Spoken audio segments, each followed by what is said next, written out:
Hey Real Ones, I'm Tyrel Alejandro, and I'm here with Jean Dawson. So, right off the bat, one of my favorite songs of yours is Bullfighter. That was like one of the first songs of yours that hit me, and I was like, oh shit, I'm like, this is like totally different than anything I've ever heard before. But one of my favorite lines from the song is, and you swear I'm the new heroine. It's really what leads into the rest of the song. I have my interpretation. I wanted to ask you, like, what does that line like mean to you? Like, what did you mean when you wrote that? You ever felt like addicted to a person? Yeah. It's that. It's like I have this thing, like I attach to people, and I'm like a person that like I like what I like. Yeah. And when I like something, I'm like, that's what you want. You know. That's what you like, exactly. Right. So that was just that in a few lines. I feel like. Yeah. No, that's real. I didn't know if that was something that you were using to describe a person, or if you're like that was your music. Like your music was that addictive. Like that's what the message was. But I wish I was that verbose about people. Like, yeah, I'm tight. Nah, it's just like, I mean, you swear I'm the new heroine. It's right. like you're also addicted the same way I'm addicted. Last year, you dropped your super anticipated collab with SZA, No Seasons. I wanted to ask, like, how did that song come to be?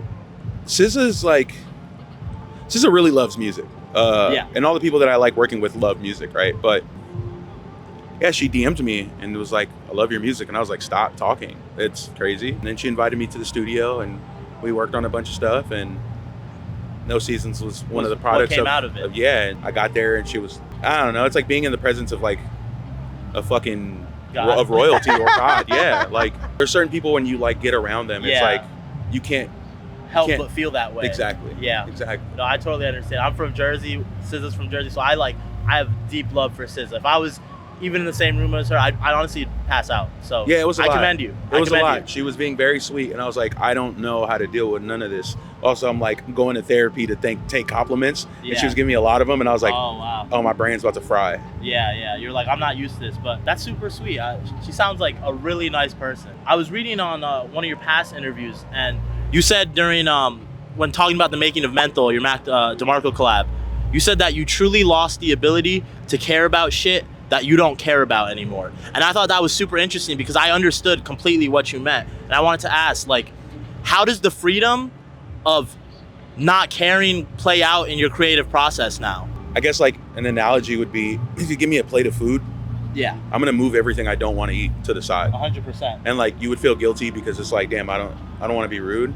I don't care about that no more. I'm just like, hey, I'm gonna eat this thing right here, this other stuff I don't need. Yeah. And that when I make music, it lets me focus on the things that I want to do in that music. Right. With like a magnifying glass. Right. So it's like a lot easier to like let go of the shit you just really have no care for anymore. You're like, I'm only gonna put my energy towards the shit I want to put my energy towards. That's why we do it. That's why every person performing at this festival is performing at this festival. So to some degree, it's people can tell you all they want or they can give you an opinion, but they don't have to live by that. Right. You're the only person that has to live through those records for the rest of your life. So it'd be a disservice to your own being to not listen to what you actually need from the music that you're making. Right. Glimmer of God just recently came out. I wanted to ask, what was your favorite song off the album to make? Black Sugar. Yeah? Yeah, without a doubt. Black Sugar.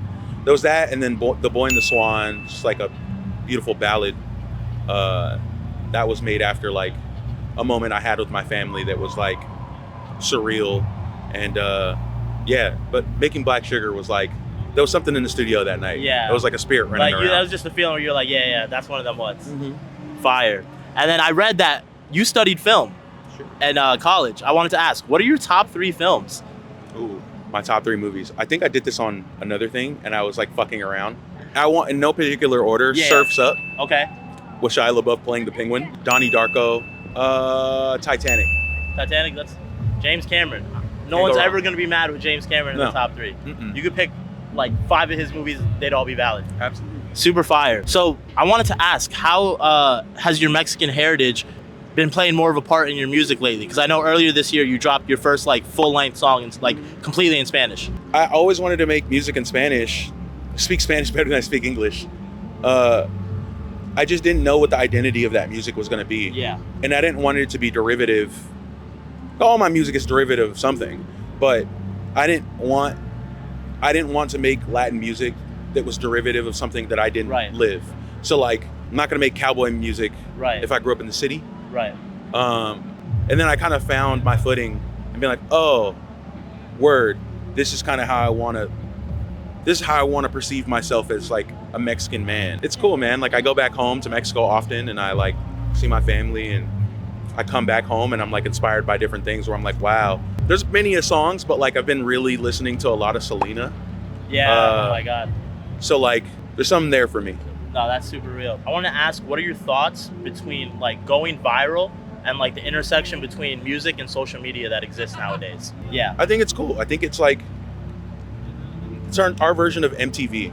MTV used to break artists via videos, and now artists are broken by the internet and like subcultures and subcultures of subcultures. It just goes, it's like a wormhole you can go down.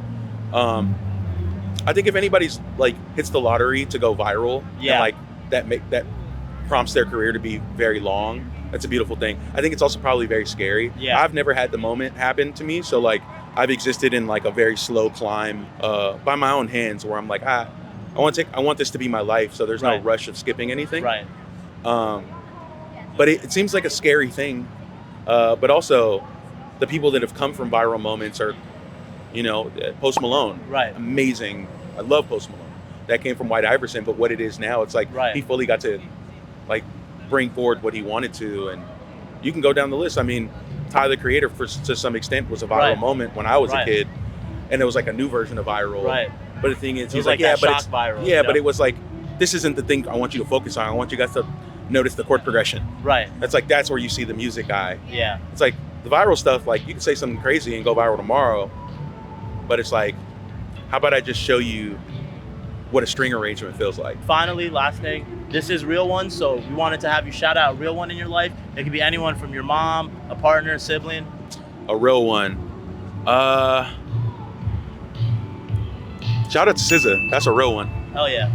Great answer. Awesome. Thank you so much for the time, man. I appreciate it.